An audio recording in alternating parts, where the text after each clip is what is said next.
The relationship with her mother-in-law had never been perfect. But when the woman showed up with the brazen demand that Aliana clean her house, the young woman's patience snapped.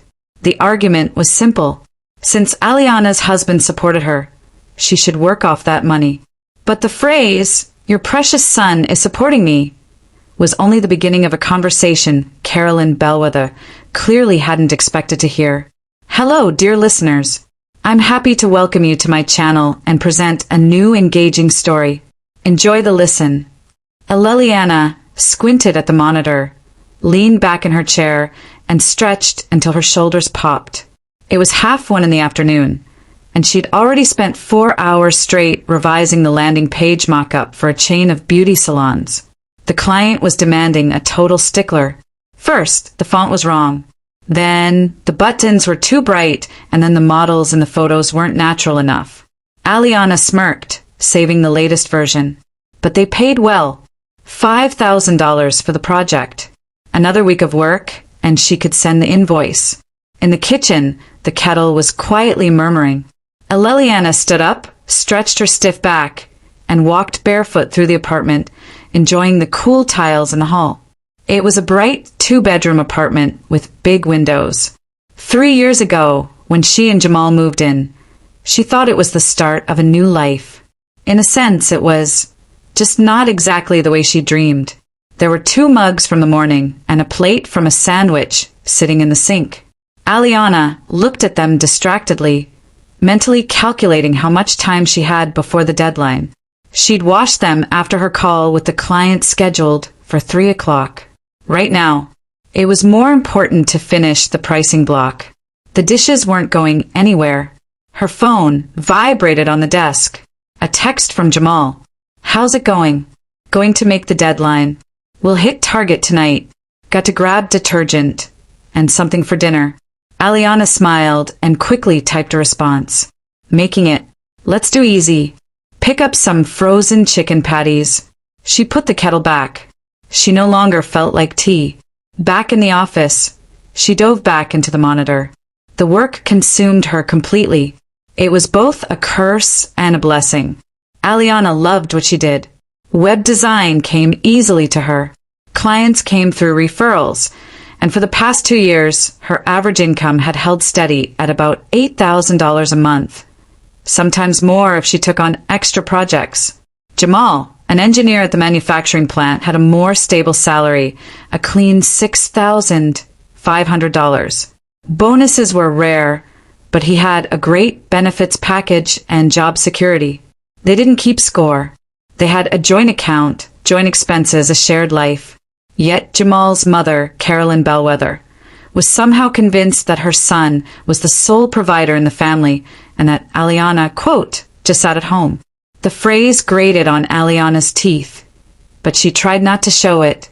She didn't want to argue with Carolyn, and she didn't want to put Jamal in the position of choosing between his wife and his mother.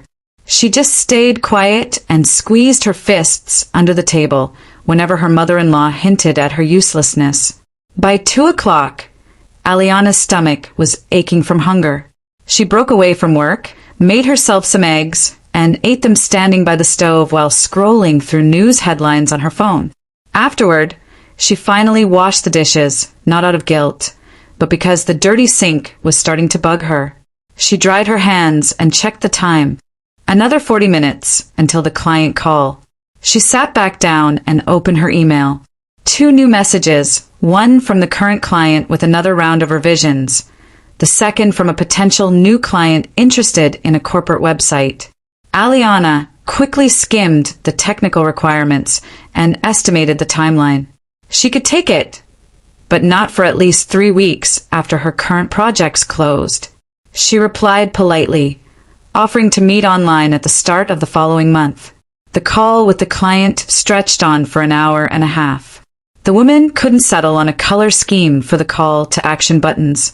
She demanded to see 17 different options, then chose the second one Aliana had offered in the very beginning. Aliana nodded patiently into the camera, taking notes, mentally calculating her fee, and reminding herself that the client is always right, even when she's utterly wrong. When they finally finished, It was almost 5 o'clock in the evening. Aliana stood up, rolled her neck, and walked over to the window. Outside, a gloomy, gray November evening hung over the city. The street lights were already on, though it wouldn't be truly dark for another 40 minutes. People bustled below, heading home from work. Jamal would be home soon, too. Usually he was in by the phone rang. Not Jamal, as she expected, but his mother. "Aliana, it's me, Carolyn." Aliana grimaced, but made her voice sound cheerful. "Hello. Hello, sweetie. I was at the store, and thought I'd stop by, bring you some groceries. Are you home, sweetie?" Aliana hated that word coming from her mother-in-law. It sounded condescending and fake, like a compliment that was about to be followed by a jab. Groceries were Caroline's trump card. She always brought something. Yogurts, apples, cookies, a carton of milk, and then spent the entire visit reminding them of her generous gesture. "Yes, I'm home." Aliana closed her eyes. "Jamal will be home soon." "Well, that's great. I'll be there in about 20 minutes. Aliana hung up and let out a heavy sigh. "All right. So, the evening will follow the usual script. First, Carolyn would arrange the groceries, all the while critically scanning the apartment. Then she'd find something to criticize, a speck of dust on a shelf, the bed not perfectly made, or heaven forbid, an unwashed mug. Then would come the hints about how hard Jamal worked and how Aliana should help him more around the house, since she was at home all the time. The finale would be a sigh about how young people aren't like they used to be, and how wives in my day knew how to appreciate their husbands. Aliana returned to her computer, saved her files, and closed all unnecessary tabs. Working while her mother-in-law was there was pointless. Carolyn didn't consider it real work anyway. You sit at a computer and get paid? That's just easy money. Carolyn had once scoffed. Aliana had chosen not to explain that she'd spent 5 years studying design, another 3 building her portfolio, and that clients paid for her qualifications, not for her sitting around. 25 minutes later, the doorbell rang. Aliana opened it. Carolyn stood on the threshold, 2 heavily packed bags in her hands, wearing a dark blue jacket and a knit cap from which her neatly styled, short, dark, graying hair peeked out. Her face, plump and flushed from the cold, widened into a smile. "Hello, Ally sweetie, help me. These are heavy." Aliana took one bag and let her mother-in-law in. Carolyn went straight to the kitchen, barely kicking off her shoes, pulling her jacket off as she walked, and tossing it onto the back of a chair. "Well, Jamal isn't home yet." She was already pulling apples, a loaf of bread, and a carton of cottage cheese from the bag. "No, he should be here any minute. Of course, he's working." Carolyn glanced at the sink where the plates were already washed and neatly stacked in the drying rack. "And you're at home. How convenient," Aliana swallowed. "Here we go. Even faster than usual." "I was working," she said evenly. "All day." "Yes. Yes." Carolyn waved her hand as if shooing a fly. "On the computer. It's not like slaving away at the plant, is it?" Aliana kept silent. Experience suggested arguing was useless. Carolyn pulled out a box of cookies, 2 yogurts, and a bag of frozen ravioli. "I figured I'd get you 2 some dinner. Otherwise, you'll probably just reheat some store-bought takeout again." She put the ravioli in the freezer, then scanned the kitchen. "You really ought to wipe down the counter. I see crumbs." Aliana looked at the counter. 3 faint crumbs from the morning bread, barely visible. "I'll wipe it," she replied curtly. "That's good. Jamal will be tired when he gets home from work. You want the house to be neat and cozy, right?" Aliana took a cloth and silently wiped the counter. Carolyn watched, nodding with the air of an expert. "Don't you take offense, dear. I only want the best for you. It just hurts me to see my son working so hard and at home." "Well, you understand." "I understand."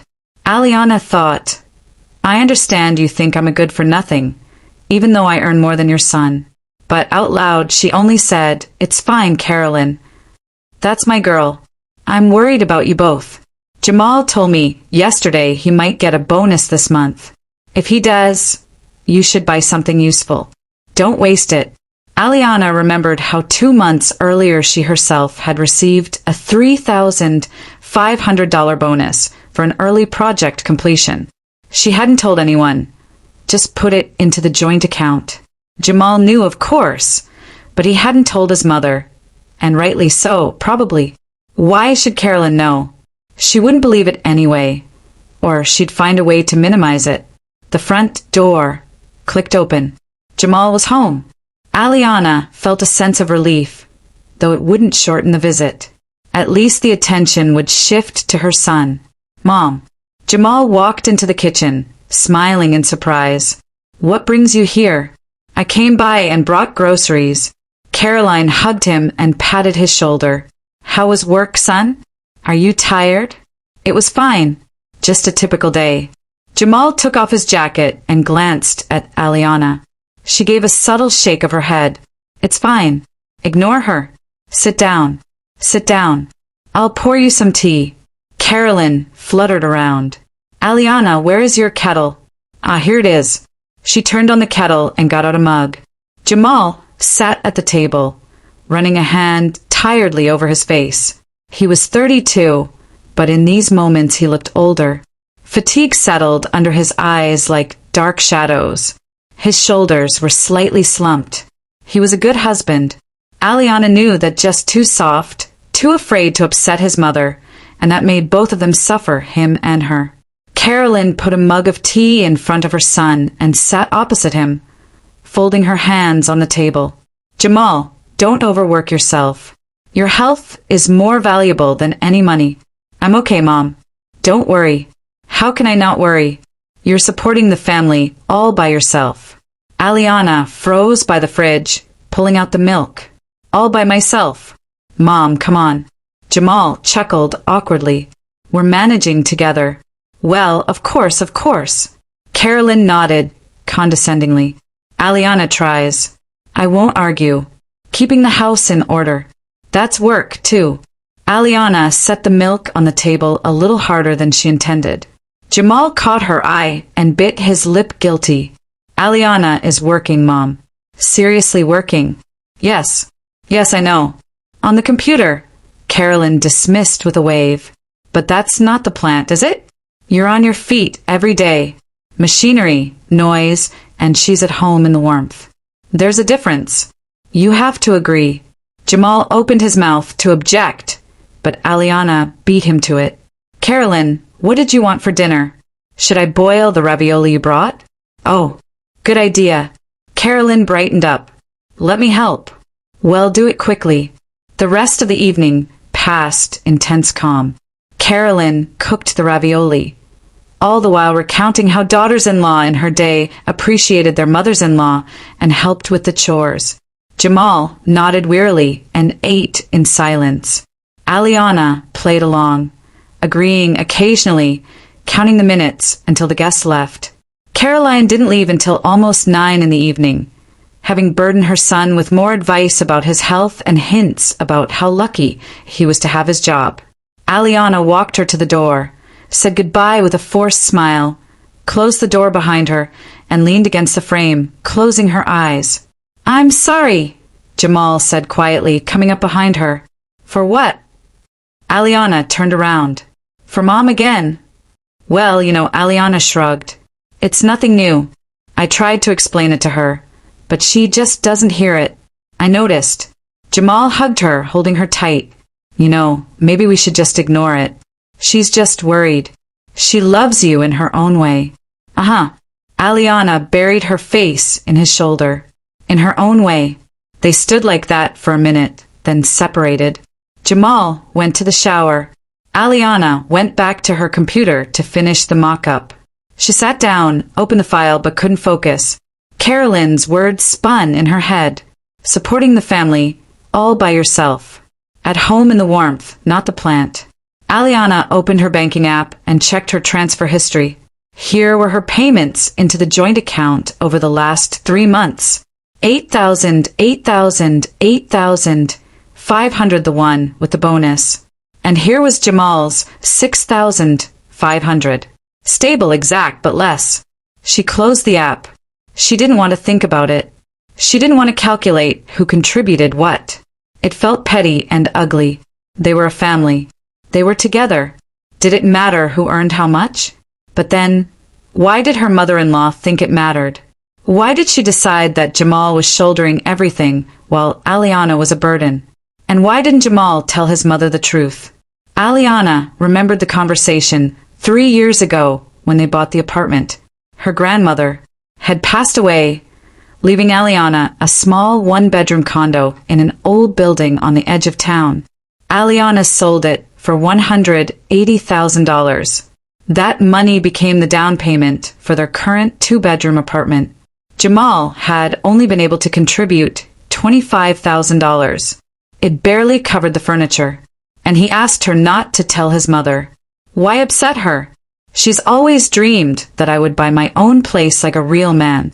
Let's just say I saved up. Okay. Aliana had agreed then. She didn't want conflict. She didn't want to look like a braggart. She thought it was a small thing that peace in the family was more important. And now, 3 years later, she was living in an apartment bought with her money, listening to her mother-in-law accuse her of being a burden on her son. Her phone vibrated. A text from the client. Aliana, sorry, just one more little revision. Could you move the sign-up button just a tiny bit to the left? Thanks in advance. Aliana groaned softly and dropped her head into her hands. A little revision, just a tiny bit to the left. That was at least an hour's worth of work, because moving a button meant adjusting the code, checking responsiveness, and testing on different resolutions. Easy money sitting at a computer. She straightened up, stretched, and opened the project file. Fine, I'll worry about the mother-in-law and the injustice later. Work now. Deep inside, a fatigue was building. Not from the mock-ups and revisions, but from constantly having to prove her worth, and from the fact that the person closest to her, the one who should have protected her, kept silent and asked her to just ignore it. But Aliana was used to being silent. She was used to enduring. It's just that at some point all patience runs out and silence explodes. November turned into December and Caroline's. Visits became more frequent. Now she came not once a week, but twice on Wednesdays and Saturdays like clockwork. Each time with groceries, each time with criticism, each time with that condescending smile that made Aliana cringe. On a Wednesday, while Aliana was on a video conference with a client in Denver, Carolyn showed up unannounced. Aliana sat with headphones on, nodding into the camera and taking notes, when a flash of a dark blue jacket appeared in her peripheral vision. Carolyn walked into the kitchen, rattling the bags, then came back and stopped in the doorway, folding her arms across her chest. Aliana frantically shook her head, pointing at the screen. I'm working, not now. Carolyn scowled but backed away. When the call ended 40 minutes later, Aliana went into the kitchen and found Carolyn washing out the refrigerator. Hello, Aliana managed. I didn't know you were coming. I thought you were always home. Carolyn didn't turn around, continuing to scrub a shelf with a cloth. The condition of this fridge is a disgrace. Look, a rotten cucumber in the corner. Aliana walked over and looked inside. The cucumber was indeed shriveled, though not rotten. It had just been there a few days too long. She silently picked it up and tossed it in the trash. You're home all day and the fridge is like this, Carolyn sighed. Jamal is working hard at the plant, and you can't even keep track of the groceries. I was working, Aliana said, trying to keep her voice level. I just got off a call with a client. Yes, a call. Carolyn waved her hand. Talking on the computer. That's not hard labor. Aliana clenched her fists, counted to 5, turned around, and went back to the office without another word. She heard an annoyed huff behind her. Carolyn was clearly expecting gratitude for the uninvited cleaning. On Saturday, her mother-in-law arrived with a friend.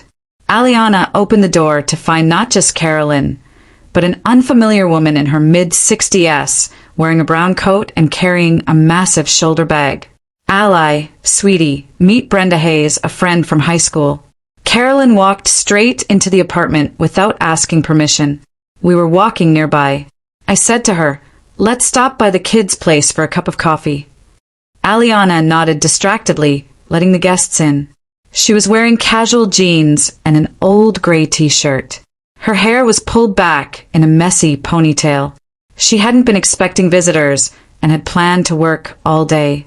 Now, the mock-up for a cafe website was open on her screen in the next room. The deadline was day after tomorrow, and here were guests suddenly dropping in. "Come in," she mumbled, closing the door. The women settled in the kitchen. Carolyn immediately began, pulling out pretzels, gingerbread, and a jar of jam from her bags. "Brenda, look at their little apartment. My son Jamal bought it 3 years ago, all by himself. He's a good boy, isn't he?" Aliana froze in the doorway, all by himself. "Oh, what a smart young man." Brenda Hayes nodded admiringly. "It's so tough for young people these days, and he managed it. He must have saved up a lot." Exactly. Carolyn nodded smugly. "I raised him right, instilled a good work ethic from childhood. Now, he provides for his family. He doesn't complain." Aliana felt something inside her tighten into a hard knot. She stayed silent. Silent because it felt awkward to object in front of a stranger. Silent because she didn't want a scene. Silent because she was used to it. "Ally, sweetie," Carolyn called. "Put on the kettle, be a dear, and lay the cookies out on the table." Aliana silently turned on the kettle, got out a plate, and arranged the cookies. Brenda Hayes looked at her critically. "Do you work, dear?" she finally asked. "Yes, I'm a web designer." "I work remotely," Aliana replied, taking out mugs. "Oh, how interesting." The woman nodded without much enthusiasm. "Is that something you do on the internet?" Yes, I design websites." "Well, it's good that she's at home," Carolyn interjected. "It's convenient. She's home and it's sort of like work. Not like my Jamal who has to trek to the plant every day and stand on the factory floor. Young people these days are spoiled." Brenda Hayes sighed. "Not like us. We worked and ran the house and raised the kids. Now they just sit at home on computers." "Well, Aliana tries," Carolyn said condescendingly. "I'm not saying she's bad. It's just a fact that Jamal contributes more." Aliana put the kettle on the table harder than she wanted to. Water splashed over the spout. She grabbed a cloth, soaked up the puddle, and stayed silent. Her hands were shaking. "Oh, careful." Carolyn pulled the plate of cookies away. "Why are you so nervous?" "I apologize." Aliana bit out. "I have work to do. I need to finish a project." Go on. Work." Her mother-in-law waved her hand. "Brenda and I will sit here and pour our own tea." Aliana left the kitchen, closed herself in the office, sat down at the computer and covered her face with her hands. She took deep breaths, counting her inhales. "Don't cry. Don't get angry. Don't snap. Just wait it out." They would leave and it would be over. She could hear voices through the wall. Carolyn was talking about Jamal, how wonderful he was, how hard he worked. Brenda Hayes was chiming in full of admiration.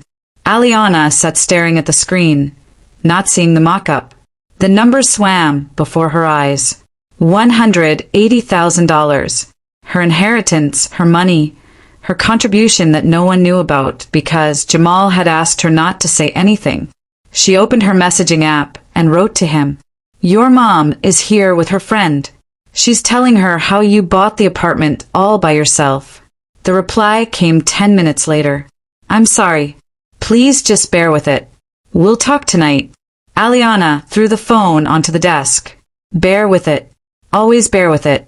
Always ignore it. When would this enduring end? When could she stop being silent? The guests didn't leave for 2 hours. Aliana sat in the room the entire time, pretending to work. In reality, she was just staring blankly at the monitor, turning over every insult, every slight, every mention of sitting at home and being a burden on her son. When the door closed behind them, Aliana walked out to the kitchen. Carolyn had left clean mugs neatly stacked in the drying rack and a note on the counter. "Ally, sweetie, I left jam in the fridge. Tell Jamal to eat it." Love, Mom. Aliana crumpled the note and threw it in the trash. That evening, when Jamal returned from work, she silently heated up his dinner, put the plate in front of him, and sat across from him, crossing her arms. Listen, I know what you want to say, he started, not looking up. Do you? Aliana scoffed. And what is it I want to say? That Mom again. Well, about the apartment. I didn't do it on purpose, she asked one time. I answered and didn't think. Didn't think? Aliana repeated. For 3 years, you haven't thought. For 3 years. She thinks you bought everything yourself, that you're pulling all the weight, and I'm just here for decoration. Ali, why does she need to know the details? Jamal finally looked up, guilty and tired. It doesn't matter whose money it was. We're a family. We share everything. Then why does your mother think that sharing only applies to you? Because it's easier for her. He raised his voice, then checked himself, running a hand over his face. She spent her whole life dreaming of me, standing on my own 2 feet. If she finds out I didn't handle it alone, she'll be upset. Why put her through that? And why do I have to endure the humiliation? Aliana stood up and paced the kitchen. Why do I have to listen to her say I sit at home? That I'm a burden on you? That I don't appreciate your hard work in front of strangers, Jamal? In front of her friend I met for the first time. I'll talk to her, he said wearily. I'll ask her to be gentler. Gentler? Aliana stopped, staring at her husband. Do you even understand that this isn't about tone? It's about her thinking I'm a freeloader and you allowing her to think that. I'm not allowing it. I just don't want conflict. Jamal pushed his plate away, having lost his appetite. Ally, what do you want me to tell her? That you earn more than me. So she can feel like I'm a failure. You're not a failure. Aliana sat back down, exhausted. But I'm not a freeloader, and I'm tired of proving it every single day. They sat in silence for 2 minutes. Jamal picked at his potatoes with a fork, not eating. Aliana stared out the window into the gathering December gloom. Fine, she finally said. Forget it. Just ask her to visit less often, or at least to give us a warning. Okay. Jamal nodded quickly, clearly relieved that the argument hadn't escalated. I'll tell her. But Aliana knew he wouldn't, or he'd tell her so gently that Carolyn wouldn't get the message. Because Jamal always chose the path of least resistance. And that path inevitably led straight over Aliana and her patients. The next 2 weeks passed relatively calmly. Carolyn didn't visit. Either Jamal had actually said something, or she was just busy. Aliana closed out the coffee shop project, received $5,000, and immediately took a new order, an online children's clothing store. 3 weeks of work, $6,000 fee. The work was demanding and it saved her. There was no time to think about her mother-in-law and her insults when deadlines were looming and clients demanded revisions. On December 23rd, Jamal received a $1,000 bonus. He was thrilled like a kid and immediately called his mother to share the news. Aliana heard the conversation from the other room. Mom, guess what? They gave me a $1,000 bonus. Jamal paced the room, smiling. No, it's nothing big. We just beat the quarterly goal. Yeah, thanks. Of course, I'll buy something useful. Don't worry. A pause. Aliana froze, listening. I don't know. Maybe something for Aliana. Mom, everything's fine. Why would you? Okay, fine. I'll think about it. Talk later. He hung up and walked into the kitchen. Aliana was standing by the stove, stirring soup in a pot. Mom suggested I buy you something, he said a little sheepishly. She said, so you can see how hard I try. Aliana slowly turned around. So I can see how hard you try. Well, something like that. Jamal scratched the back of his neck. She meant well. I see. Aliana turned back to the soup. Very touching. Jamal, my soup is boiling. We can talk later. He stood there for a moment, then left. Aliana remained at the stove, staring into the bubbling water. One thought kept swirling in her head. 2 months ago, she'd gotten a $3,500 bonus. $3,500. over 3 times his bonus, and no one had told her husband to buy her something, so she could see how hard she tried, because everyone was convinced that he was the only one trying. That evening, Aliana opened her banking app and just stared at the numbers. 6 months of transfer history. Her payments, 8,000, 8,000, 8,000, 500, 8,000, 8,000, 9,000. The latest project. Jamal's 6,500 every single month, like clockwork. She wasn't gloating or feeling superior. She just wanted them to see it. She wanted recognition. She wanted them to stop treating her like a burden. The next day, the 24th, Carolyn called Jamal and complained about her health. Back hurting, feet swelling, blood pressure spiking. Jamal listened, sympathized, and suggested she see a doctor. What good are doctors? His mother sighed. Old age can't be cured. My apartment is big. A 3-bedroom, 800 square foot place. It's too hard to clean alone. Wiping, mopping, vacuuming. I'm completely wiped out by evening. Maybe hire a cleaning service, Jamal suggested. They could do it once a month. That costs money, son. Why waste it? A pause. If only someone would help. Daughters-in-law used to help their mothers-in-law. It's the right thing to do. We're family.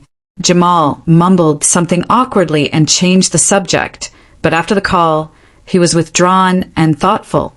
Aliana saw that he wanted to say something, but couldn't bring himself to do it.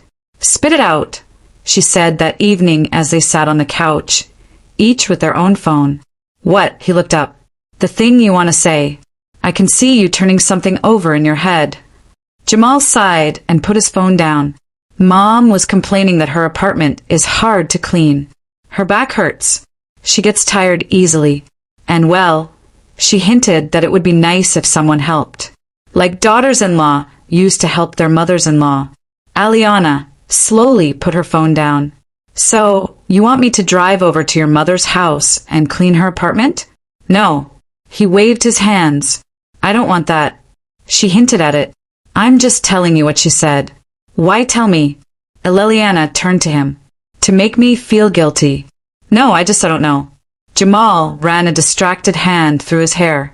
She really does get tired. She's 63 now. Maybe once a month. No. Aliana cut him off. Ollie, but she's my mom. And this is my time, my work, my energy. Aliana stood up and walked the length of the room.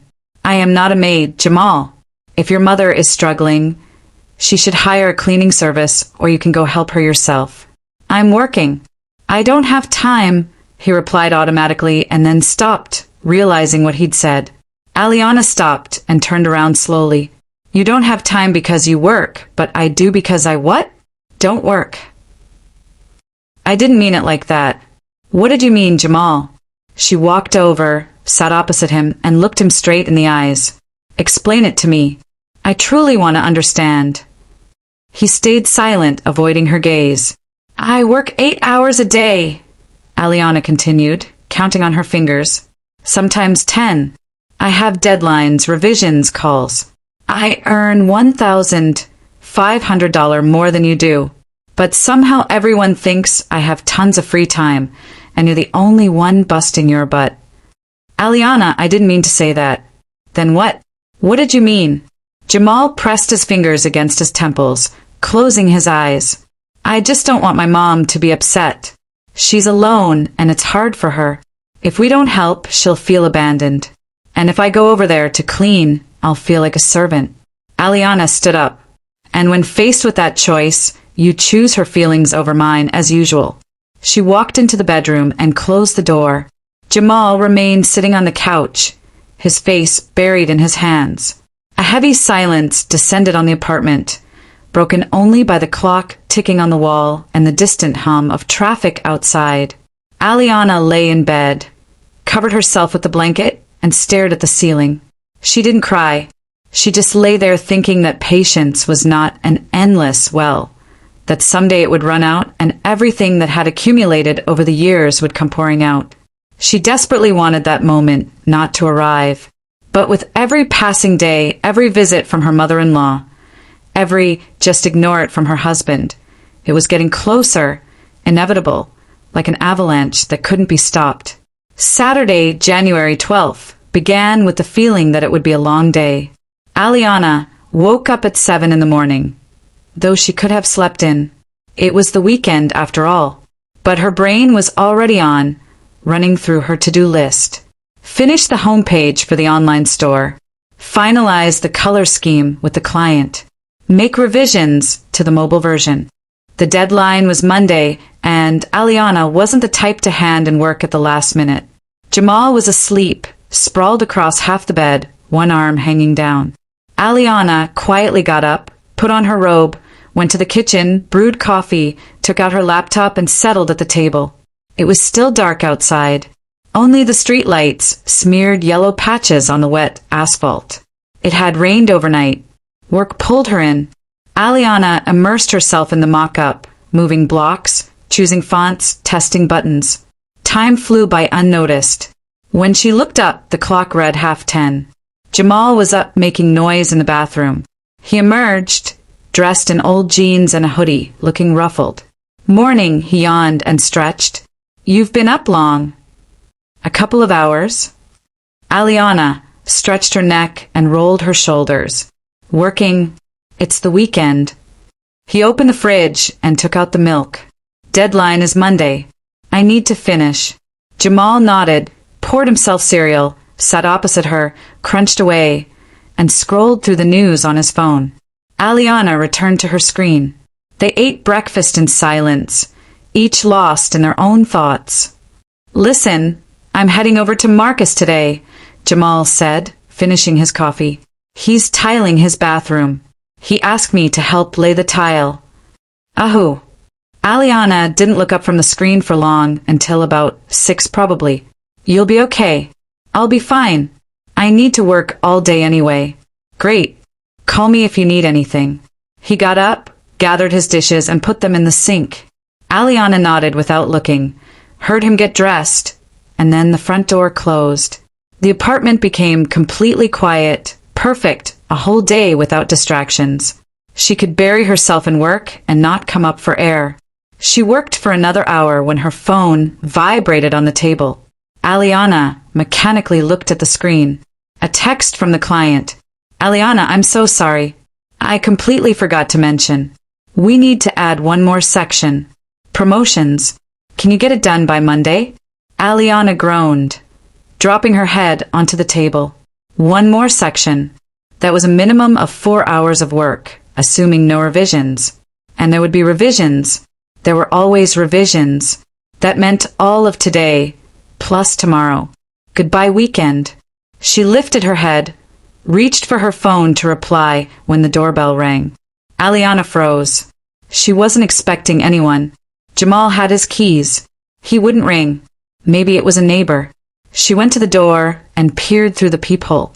Standing outside was Carolyn Bellweather, holding 2 heavy bags, wearing her familiar dark blue jacket and knit cap.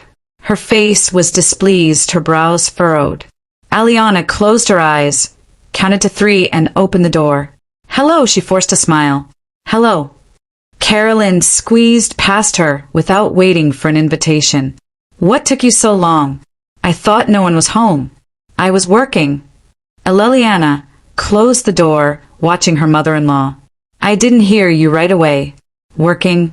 Carolyn scoffed skeptically and walked into the kitchen. "Is Jamal home?" "No, he went to help a friend with some renovations." Just like that, Carolyn set the bags on the counter next to Aliana's laptop. "And you're sitting at home as usual." Aliana clenched her jaw. "Don't snap. Don't say anything. Just be silent." "I am working, Carolyn," she said as evenly as possible. "I have an urgent project." "Yes, a project." Carolyn started pulling groceries from the bags.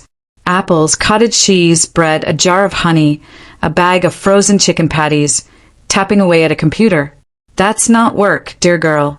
Now, Jamal helping his friend, doing physical labor. "That's work." Aliana felt something starting to boil inside her slowly but surely. Jamal is helping his friend for free. As a friend, she said, trying to keep her voice under control. I am working for money. It is my profession. Profession? Carolyn drawled, arranging the groceries on the counter. Sitting at home? That's a profession. Interesting. She walked over to the sink and glanced at it. 2 plates, 2 mugs, the morning dishes. Caroline pursed her lips. Dirty dishes again. Home all day and no time to clean. I was going to wash them after work. Aliana felt the tension rising. I have a deadline right now. Deadline? Carolyn mocked, shaking her head. Such fancy words. In plain English, it's laziness. Aliana squeezed her fists under the counter, counted tofiv, and exhaled. Caroline, I am genuinely very busy. Maybe you could come back another time. I won't be long. Her mother-in-law waved her off, sitting down in a chair opposite Aliana. I wanted to talk to you. As a matter of fact, Aliana went cold.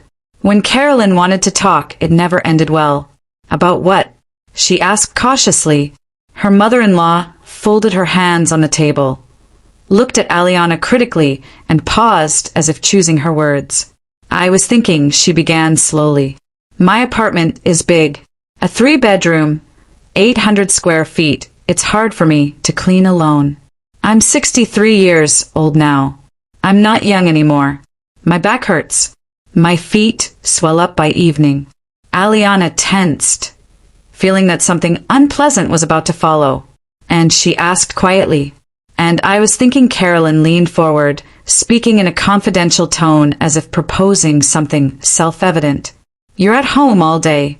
You could come over once a week, help me clean, vacuum, mop the floors, dust. It's only fair. Aliana slowly leaned back in her chair. Fair? Well, of course. Carolyn nodded as if explaining the obvious. Jamal supports you, provides for you, goes to work every day, and you're free at home. The least you could do is help his mother out. Work off the money somehow. It's right. It's family. Silence hung in the kitchen. Aliana sat staring at her mother-in-law, unable to believe what she was hearing. The words registered slowly, one by one, each one searing her. Jamal supports you. Work it off. I'm sorry. Excuse me. Aliana finally forced out, feeling something huge and terrible, something she'd kept locked away for so long, surge up inside her. Now, don't pretend. Carolyn waved her hand and spoke in a casual tone. My son works, brings home money, supports his family, and you're a burden in the warmth and comfort. You could at least help his mother. Daughters-in-law always help their mothers-in-law. It's normal. Aliana slowly rose from the chair. Her hands were shaking. A red haze swam before her eyes. All those years of silence, of humiliation, of patience. It all burst forth like a breached dam. Your precious son is supporting me. Her voice cracked with rage. Every word was separately articulated. Are you serious? Caroline blinked, startled by the sudden harshness. Aliana, what are you? You want the truth. Aliana stepped up to the counter, braced her hands on the surface, and leaned toward her mother-in-law. I earn $1,500 more than him every single month. $8,000 versus his $6,500. Do you understand? I earn more. Caroline's face began to change. First, a flush appeared. Then, it drained away sharply, leaving a strange pour. What are you saying? She whispered. I'm telling you the truth. Aliana straightened up, walking around the kitchen, gesturing with her hands. The truth your son has been hiding from you for 3 years because he was afraid of upsetting you. I work 8 hours a day, sometimes 10. I have deadlines, client calls, projects. I am a professional at what I do, and I get paid more for it than Jamal does. But Jamal said, Carolyn cut herself off, grasping the edge of the table. He said it was his savings that he bought the apartment, and this 2-bedroom apartment where you're sitting right now. Aliana spun around and pointed toward the window, her voice rising to a shout. Glass, filled it with cold tap water, and held it to her mother-in-law's lips. Carolyn drank in small, gasping sips. Her hands were shaking so much that the water spilled. "Should I call an ambulance?"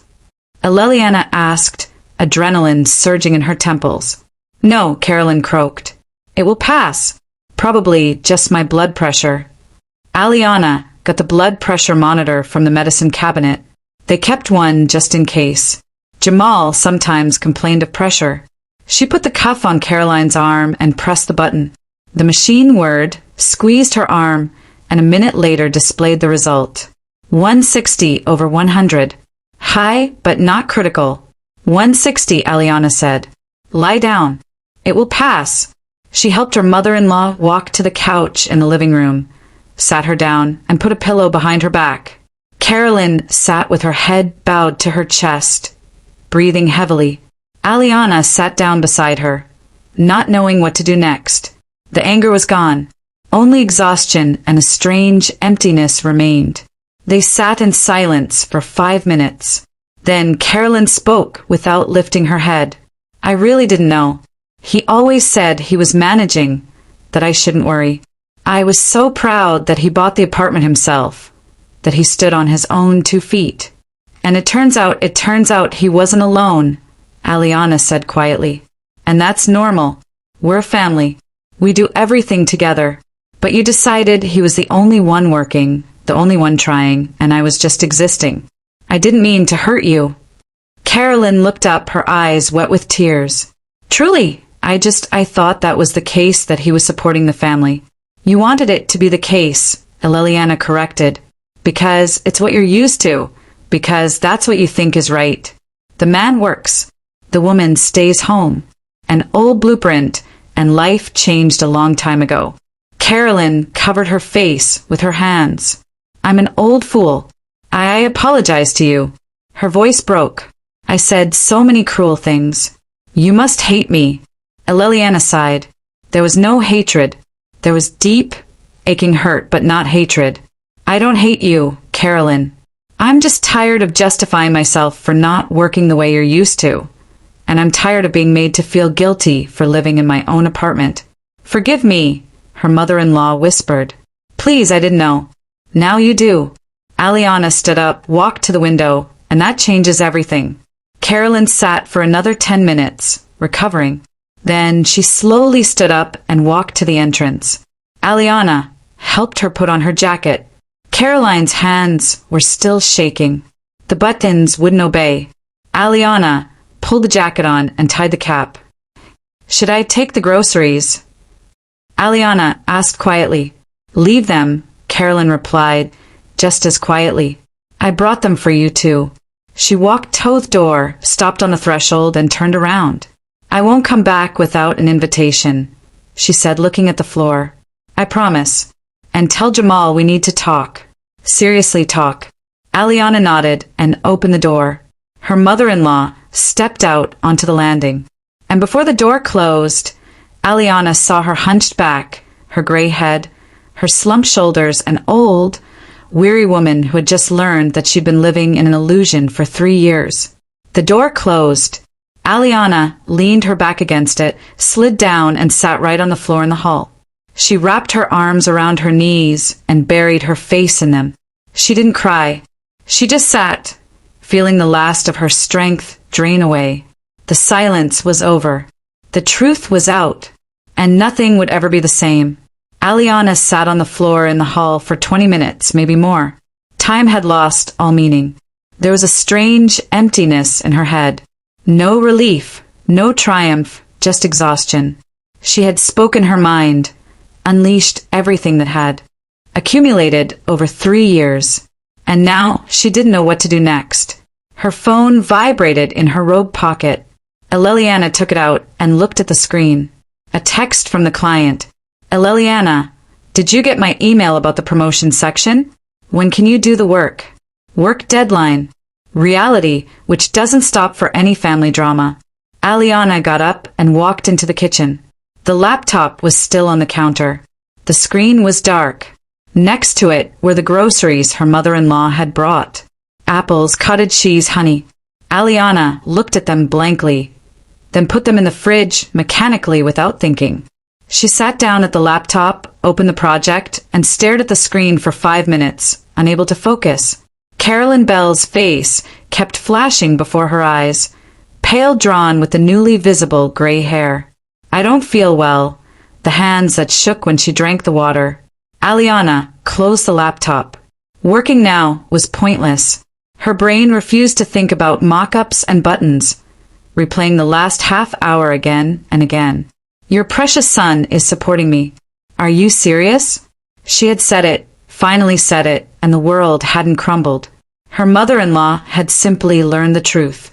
And now all of them would have to live with it. Aliana stood up, walked around the apartment, and stopped by the window, looking out at the gray January day. People were walking below. Cars were driving. Life went on as usual. But here in this apartment, bought with her money, everything had changed irrevocably. Her phone rang. Jamal. Aliana looked at the screen, hesitated, then answered. Hello. Hey, how's it going? Jamal's voice was cheerful, unsuspecting. Marcus and I have already laid 3 rows of tile. It looks great. Are you working, Jamal? Aliana cut him off. She spoke evenly. Your mother came over. A pause, then wearily. And what happened? We talked. Seriously talked. About what? His voice was tight. About money. About the apartment. About who's supporting whom. A long pause. Aliana could hear Jamal breathing heavily. You told her? I told her everything. God, Aliana, why? He didn't shout, but his voice trembled. Why did you do that? Because she demanded that I come over once a week to clean her apartment, Aliana said quietly but firmly. To work off the fact that you support me. And I couldn't take it anymore. Jesus, Jamal groaned. How is she? What did she say? She got sick. Her blood pressure spiked. I gave her water and took her pressure. She's fine now. She left about 40 minutes ago. I have to go to her. Jamal spoke quickly, disjointedly. Right now, Aliana, why didn't you call me immediately?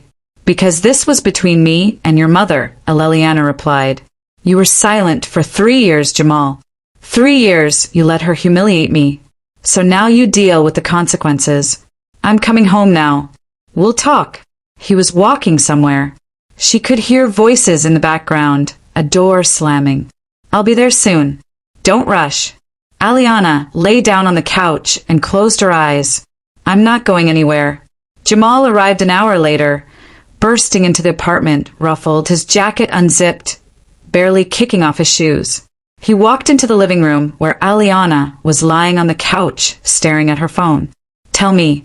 He sat on the edge of the couch, looking at her worriedly. What happened? How did it all go down? Aliana slowly sat up and put the phone aside. Your mother showed up without warning, brought groceries, and started in, as usual, about how I sit at home and you work hard. Then she said I needed to drive over to her place once a week and clean her apartment to work it off because you support me. And I told her the truth, that I earn $1,500 more than you. That the apartment was bought with my money. Everything you hid for 3 years. Jamal covered his face with his hands. God.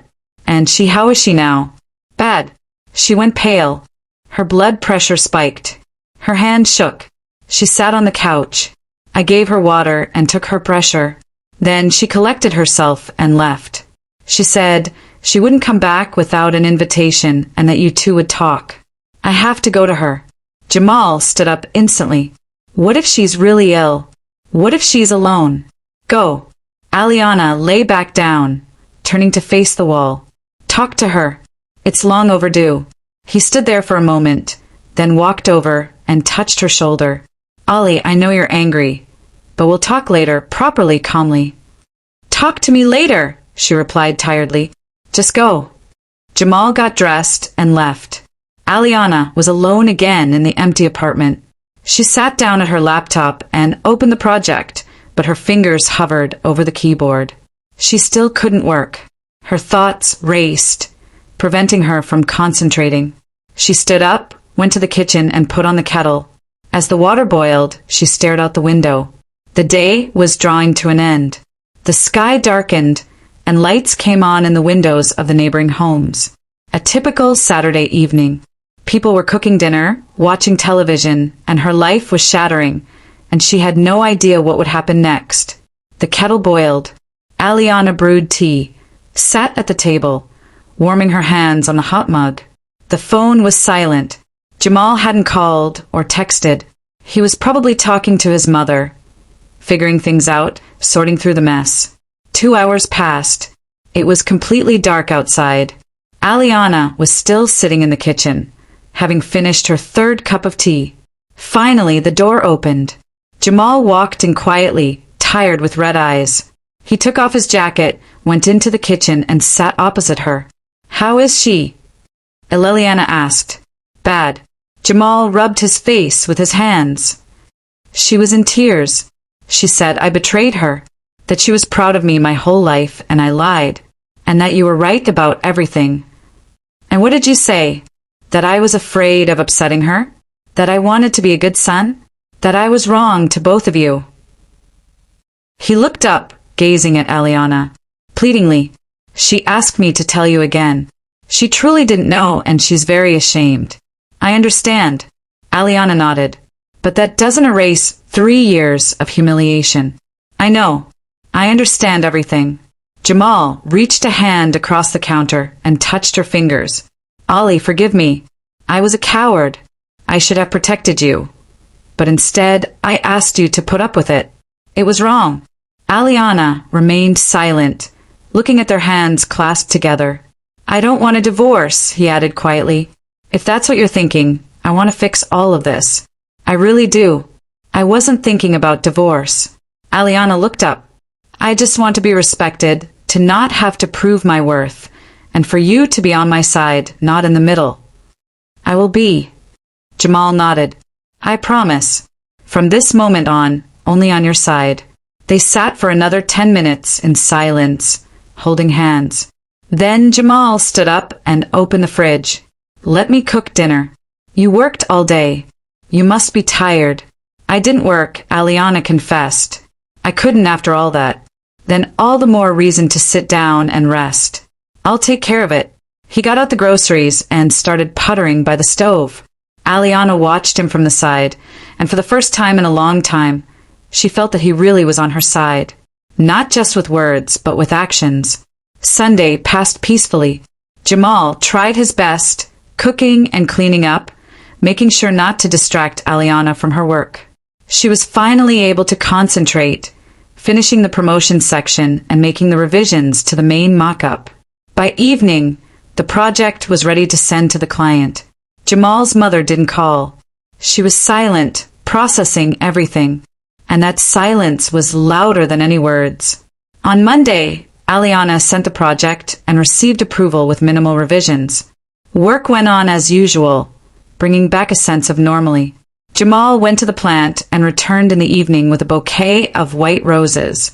"Just because," he said, handing her the flowers. "Because I love you and because I was wrong." Aliana took the bouquet, put it in a vase and said nothing, just nodded. Words weren't needed. On Tuesday evening, Carolyn called. Jamal answered, spoke quietly, and went into the other room. Aliana didn't eavesdrop, but she heard fragments. "Mom, calm down." "No, everything's fine." "She's not mad. It just takes time." When he came back, his face was serious. "Mom wants to talk to you. She asked me to give you her number, so you can call her when you're ready." "I'm not ready," Aliana said. "She understands." She said she'll wait. A week passed. Aliana worked. Jamal diligently played the role of the ideal husband. Carolyn didn't show up and didn't call Aliana directly, only sometimes calling Jamal. She asked how things were, how their health was, and if they needed anything. She didn't offer advice anymore. On Saturday, 1 week after the confrontation, Aliana was sitting in the kitchen with a cup of tea when her phone vibrated, an unknown number. She answered, "Hello, Aliana. It's me." Carolyn's voice was quiet, uncertain. "Please don't hang up. I just want to say I'm sorry for everything. I behaved terribly. You didn't deserve any of it." Aliana was silent, listening. "I understand how wrong I was. Jamal explained everything to me. I cried for 3 days.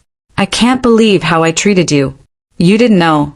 Aliana finally said Jamal hit it. But I should have asked. I should have seen it. Carolyn sobbed softly. I wanted to be so proud of my son that I didn't even notice what a wonderful wife he had. Forgive me if you can. Aliana closed her eyes and exhaled. I don't hold a grudge, Carolyn. I just need time. 3 years doesn't get forgotten quickly. I understand. I won't impose. Just know that I am sincerely remorseful. Okay. Aliana opened her eyes and looked out the window. Thank you for calling. They said their goodbyes. Aliana hung up and sat, holding the mug in her hands, feeling something release inside her. Not completely, but the first step had been taken. Another 2 weeks later, Carolyn asked Jamal to convey that she wanted to visit, asking for permission instead of just showing up. Aliana agreed. Her mother-in-law arrived on a Sunday afternoon with a small bouquet and a box of chocolates. She looked older. The gray hair was more pronounced, and wrinkles had settled under her eyes. She walked into the apartment timidly, like a guest, not a matriarch. Hello, Ali, sweetie, she said softly, offering the flowers. Hello, Aliana took the bouquet. Please come in and sit down. They sat in the kitchen. Carolyn clasped her hands in her lap, looking at the table.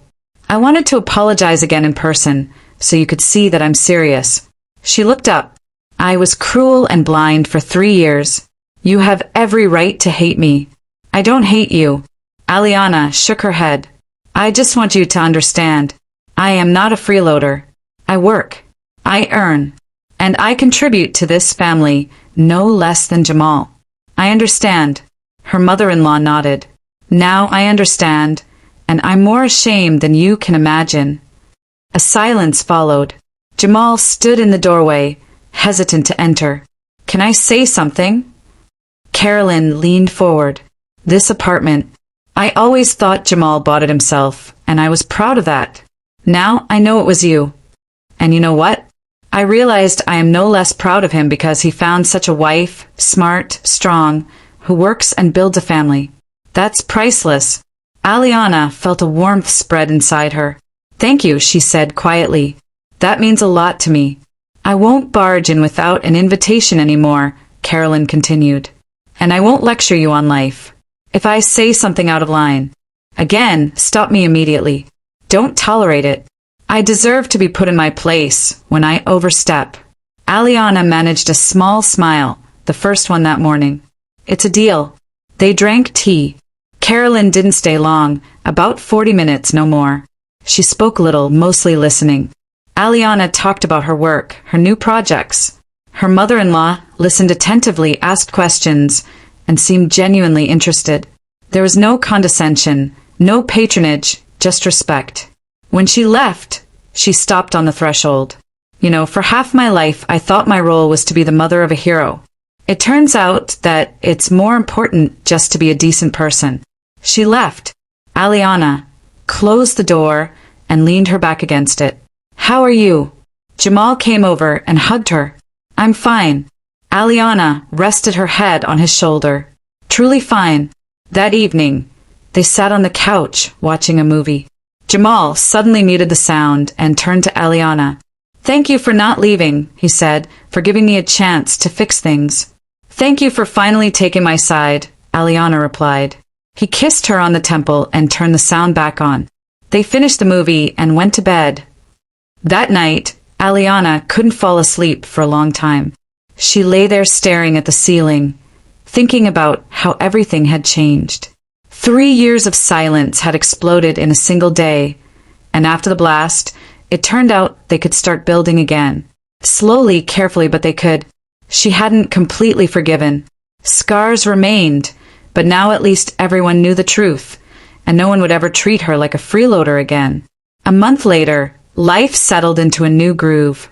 Caroline visited once every 2 weeks by agreement, bringing something tasty, but no longer perceiving it as a favor. She simply shared as family. She didn't offer advice and didn't criticize the house. If she saw Aliana working, she quietly went into the kitchen and didn't interrupt. One day, She asked if Aliana needed help with anything. Maybe babysitting if they had a child or something around the house. Not demanding, but cautiously, like a person who is no longer confident in her right to another person's time. Aliana replied that she didn't need help yet, but she would say something if she did. And that was the truth. Jamal changed too. He started helping more around the house and no longer treated her work like sitting at a computer. When his mother once started a sentence out of habit with, "But Jamal is at work," he gently interrupted, "Mom, Aliana is at work too. She has a deadline right now." Carolyn cut herself off and gave a guilty nod. "I forgot. Sorry." She didn't forget again. In March, Aliana closed a huge project, a website redesign for a national chain of pharmacies. The fee was $15,000, the largest of her career. She put the money into the joint account, as always. But this time she said it out loud to Jamal. "I closed the project. $15,000. Seriously?" He jumped up and hugged her. "Ali, that's incredible. You're amazing." He called his mother and told her, pride in his voice, "Mom, can you believe it? Aliana closed a project like this. $15,000. I'm so proud of her." Aliana could hear Caroline's voice on the phone, warm and genuine. "Tell her I'm proud of her, too. What a smart girl." They were simple words, but Aliana felt something inside her completely thaw. She smiled. In April, when the trees were greening outside and the air smelled like spring, Carolyn called and asked for a meeting. She arrived with a small box. "This is for you," she offered to Aliana. "I wanted to give it to you a long time ago, but I didn't have the courage." Aliana opened the box. Inside lay an antique gold ring with a small emerald. "This was my grandmother's," Carolyn explained. "I always thought I'd give it to Jamal's wife, but now I realize that you are the true daughter-in-law, even if I didn't recognize it right away. Please take it."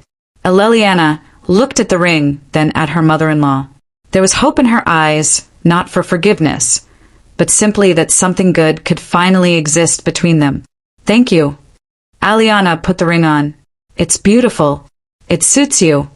Carolyn smiled, and there was no condescension or falsehood in that smile, just warmth. That evening, Aliana sat in the kitchen, examining the ring on her finger. Jamal was cooking dinner. Chicken spaghetti, her favorite dish. "Do you think we fixed it?" he asked, stirring the sauce. "We fixed it," Aliana nodded. "Not immediately, not easily, but we fixed it." He walked over and kissed the top of her head. "I love you, and I'm proud of you every single day." "I know." She took his hand. "Now I know." They ate dinner together, talking about summer plans, new projects, and life. Outside, the twilight deepened and lights came on in the homes. A normal evening in a normal apartment bought with Aliana's money. Now everyone knew about it, and that changed everything. Aliana was no longer silent, no longer endured, and no longer had to prove her worth. She was simply living, working, and loving. And that was enough. And Carolyn never again spoke of anyone supporting anyone because she finally understood. Family isn't about support. It's about being together, respecting one another, and not lying. Even if the truth painfully shatters illusions, because without the truth, you can't build anything real. And they were building something new, honest, and strong. In this home, Aliana no longer felt like a stranger.